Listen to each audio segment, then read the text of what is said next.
Sur les collines de Chimaltenango, à 2 heures de la capitale Guatemala, la mémoire des massacres est encore vive. Ici, personne n'a oublié les longues années de la guerre civile, ni les exactions du régime militaire d'Efraín Ríos Montt, la période la plus noire du pays, entre 1982 et 1983. Juana Chavajay a vu sa famille exterminée. Mais ses espoirs de justice ont été brisés quand la Cour constitutionnelle du pays a annulé la condamnation de l'ancien président pour génocide. Pour elle, ce procès doit se tenir pour panser les plaies. Symboliquement, ce procès est très important. Malheureusement, il n'a pas été terminé. On ne met pas de point final à cette histoire. C'est très important que nos morts reposent en paix au travers de ce procès. En mai dernier, un tribunal a condamné Efraín Ríos Montt à 80 ans de prison.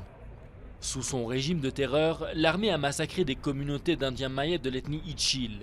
Au total, près de 1800 personnes accusées de soutenir la guérilla marxiste ont été tuées.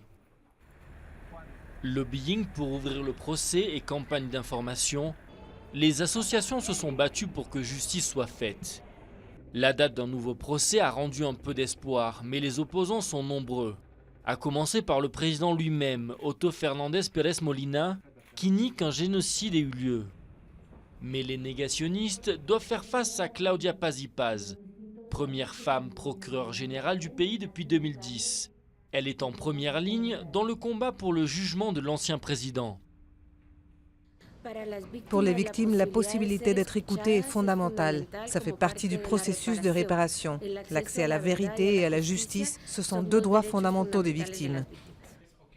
Un accès à la vérité qui passe par l'identification des cadavres dans les fosses communes récemment mises à jour. Un travail réalisé par la médecine légale du pays, avec l'aide de l'Union européenne et de l'ONU. Au total, ce sont 200 000 corps qui ont été exhumés. Les corps étaient très dégradés, mais nous avons réussi à prélever des échantillons ADN afin de les comparer, puis de les rendre à leurs familles.